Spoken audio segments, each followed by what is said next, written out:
नमस्कार। मेरे चैनल में आप सभी का बेहद स्वागत है।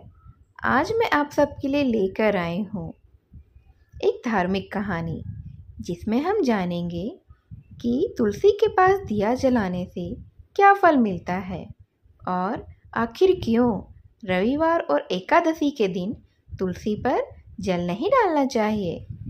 इस कथा को शुरू करने से पहले आप मेरे चैनल को लाइक और सब्सक्राइब कर दीजिए। तो चलिए शुरू करते हैं ये कहानी। वृंदा बचपन से ही भगवान विष्णु की बहुत बड़ी भक्त थी। बड़े ही प्रेम से भगवान की सेवा पूजा किया करती थी।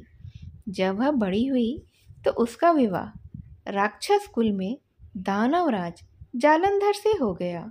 जालंधर समुद्र से उत्पन्न हुआ था। वृंदा बड़ी ही पतिव्रता स्त्री थी, सदा ही अपने पति की सेवा किया करती थी। एक बार देवताओं और दानवों में युद्ध हुआ।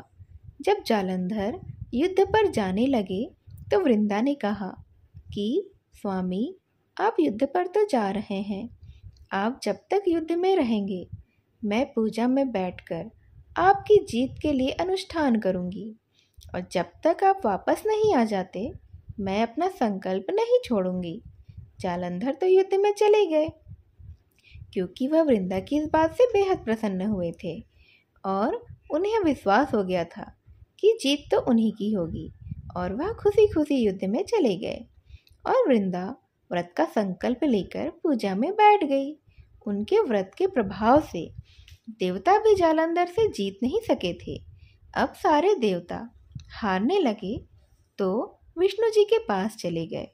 सबने भगवान से प्रार्थना की तो भगवान कहने लगे कि वृंदा मेरी परम भक्त है, मैं उसके संकल्प के कारण ही कुछ नहीं कर सकता और जालंधर की तो जीत निश्चित है। फिर देवता बोले, भगवान कोई तो उपाय निकालिए, नहीं तो वह तो पूरे स्वर्ग लोक में, पूरे लोकों में विजय प्राप्त कर लेगा। अब आप ही तो हमारी मदद कर सकते हैं। भगवान ने जालंधर का रूप धारण किया और वृंदा के महल में वे पहुंच गए। जैसे ही वृंदा ने अपने पति को देखा, वह तुरंत ही पूजा से उठ गई और उनके चरण को छुआ। जैसे ही उसका संकल्प टूटा, युद्ध में देवताओं ने जालंधर को हराकर मार डाला और उसका सिर काटकर अलग कर दिया। जालंधर का सिर वृंदा के महल में वृंदा के पास आकर गिरा।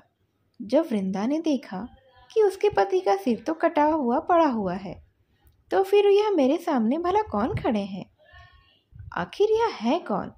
उन्होंने पूछा कि आप कौन हैं जिसका स्पर्श मैंने किया। तब भगवान अपने असली रूप पर आ गए, लेकिन उन्होंने कुछ कहा नहीं।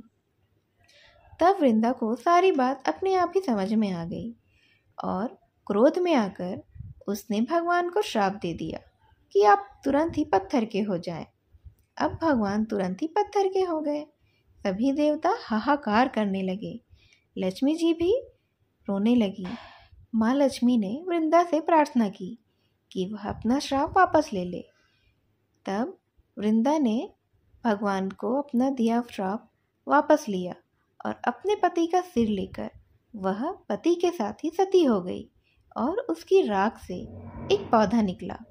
तब भगवान श्री हरि विष्णु ने वृंदा की इस तपस्या से प्रसन्न होकर कहा कि आज से इस पौधे का नाम तुलसी है और मेरा एक रूप इस पत्थर के रूप में सदा ही रहेगा, जिसे शालिग्राम के नाम से जाना जाएगा, और तुलसी जी के साथ ही इसकी भी पूजा की जाएगी, और मैं बिना तुलसी जी के भोग स्वीकार नहीं करूँगा। तब से ही तुलसी जी की पूजा सभी करने लगे हैं और तुलसी जी का विवाह शालिग्राम जी के साथ कार्तिक मास में किया जाता है। देव उठनी एकादशी के दिन इसे तुलसी विवाह के रूप में धूमधाम से मनाया जाता है। तुलसी माता से जुड़ी कुछ और बातें हैं। तुलसी माता को माता लक्ष्मी का अवतार भी माना जाता है। हर साल देव उठनी एकादशी को भगवान विष्णु के स्वरूप शालिग्राम और तुलसी का विवाह कराया जाता है। गणेश जी के वरदान से तुलसी को कलयुग में भगवान विष्णु और कृष्ण का प्रिय बनने का मौका मिला। सनातन धर्म को मानने वाले लगभग सभी घरों में तुलसी की ही पूजा होती है। हिंदू धर्म में तुलसी का महत्व बेहद ही खास है। माना जाता है कि तुलसी भगवान विष्णु को प्रिय है और इसमें माँ लक्ष्मी का वास है। विधि विधान के साथ तुलसी की पूजा करने से भगवान विष्णु और माता लक्ष्मी दोनों ही प्रसन्न होते हैं। घर में रोज सुबह खासकर महिलाएं तुलसी में जल अर्पण करती हैं, लेकिन कई बार अनजाने में लोग गलती भी कर जाते हैं और फिर उसके दुष्परिणाम भी सामने आ जाते हैं। हिंदू धर्म में तुलसी के पौधे को बहुत ही पवित्र माना जाता है। यही वजह है कि लगभग हर घर में तुलसी का पौधा ज़रूर होता है। तुलसी जी को माँ लक्ष्मी का रूप भी माना जाता है। ऐसी मान्यता है कि जिस घर में तुलसी का पौधा होता है वहाँ माँ लक्ष्मी और भगवान विष्णु की कृपा दृष्टि सदैव बनी रहती है। धार्मिक दृष्टि से नियमित रूप में तुलसी के पौधे की पूजा करने से माँ लक्ष्मी का आशीर्वाद प्राप्त होता है। इन 4 बातों को हमेशा ध्यान में रखें। पहला, सूर्योदय से पहले करें जल अर्पण। रोजाना स्नान करने के बाद विधि विधान के साथ तुलसी के पौधे में जल अर्पण करना चाहिए। साथ ही सूर्योदय से पहले अगर आप तुलसी के पौधे में जल अर्पण करते हैं तो इससे उत्तम फल की प्राप्ति होती है। दूसरा, गीले कपड़े में ना करें जल अर्पण। स्नान करने के बाद गीले कपड़े पहनते हुए तुलसी में जल अर्पण कभी नहीं करना चाहिए। हमेशा सूखे कपड़े पहनकर ही जल अर्पण करना चाहिए। तीसरा है, मुख पूर्व दिशा की ओर रखें। वहीं से जल अर्पण करते समय मुख पूर्व दिशा की ओर रखना चाहिए। चौथा है, तांबे के लोटे से ही करें जल अर्पण। तुलसी में हमेशा दोनों हाथों से तांबे के लोटे को पकड़कर मन में सूर्य भगवान की आराधना करते हुए तुलसी में जल अर्पण करना चाहिए। इससे शुभ फल की प्राप्ति होती है। तुलसी के पौधे में जल चढ़ाने से विशेष लाभ भी मिलते हैं। तुलसी के पास दीपक जलाने से कई तरह के लाभ मिलते हैं, जैसे कि तुलसी के पास घी का दीपक जलाने से घर में माँ लक्ष्मी का वास होता है और उनका आशीर्वाद भी मिलता है। तुलसी के पास दीपक जलाने से घर में सकारात्मक ऊर्जा का संचार बढ़ता है। तुलसी के पास दीपक जलाने से घर में मौजूद बाधाएं दूर होती हैं। घर में मौजूद दोष भी दूर हो जाते हैं। गृह में शांति होती है और घर की आर्थिक स्थिति में सुधार होता है। घर के सदस्यों की उन्नति होती है। राहु और शनि का दुष्प्रभाव जो घर में होता है वह भी कम हो जाता है और बुरी शक्तियाँ दूर होती हैं, जिससे घर में सकारात्मकता आती है। तुलसी के पास दीपक जलाने से बुरी नज़र से हमें छुटकारा मिल जाता है। भगवान विष्णु और माँ लक्ष्मी की कृपा की प्राप्ति होती है।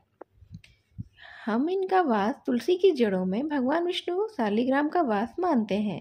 ज्योतिष शास्त्र में तुलसी के पौधे के पास शाम के समय दीपक जलाना बेहद शुभ माना जाता है, लेकिन रविवार और एकादशी के दिन तुलसी को जल नहीं देना चाहिए।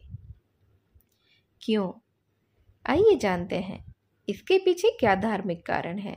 रविवार को तुलसी में जल नहीं देना चाहिए, जबकि नियमित रूप से रोज तुलसी को जल अर्पित करना तो बेहद शुभ माना जाता है। शास्त्रों के मुताबिक रविवार को नहीं चढ़ाना चाहिए। इसके पीछे पौराणिक मान्यता है कि रविवार के दिन तुलसी माता भगवान विष्णु जी के लिए निर्जला व्रत रखती हैं। रविवार के दिन उन्हें जल चढ़ाने से उनका व्रत खंडित हो जाता है, इसीलिए इस दिन तुलसी को जल नहीं अर्पित करते हैं। ज्योतिष शास्त्र के अनुसार रविवार के दिन तुलसी में जल चढ़ाने से नकारात्मक शक्तियाँ भी घर में वास करने लगती हैं। इसी तरह एकादशी के दिन भी तुलसी में जल नहीं चढ़ाते हैं। इसका कारण है कि एकादशी के दिन ना तो तुलसी के पत्ते तोड़ने चाहिए, ना ही जल चढ़ाना चाहिए, क्योंकि माता तुलसी का विवाह भगवान शालिग्राम के साथ कराने की परंपरा मानी जाती है। माता तुलसी हर एकादशी तिथि के दिन भगवान विष्णु के लिए ही निर्जला व्रत करती हैं और इस दिन ऐसा करने की मनाही की जाती है। दोस्तों, ऐसी ही कथाएं और कहानी सुनने के लिए आप मेरे चैनल को लाइक और सब्सक्राइब कर दीजिए। मैं आपसे ऐसी ही और कहानियों के साथ फिर से मिलने आऊँगी। मेरी इस कहानी को ध्यान से सुनने के लिए आप सभी का धन्यवाद। नमस्कार।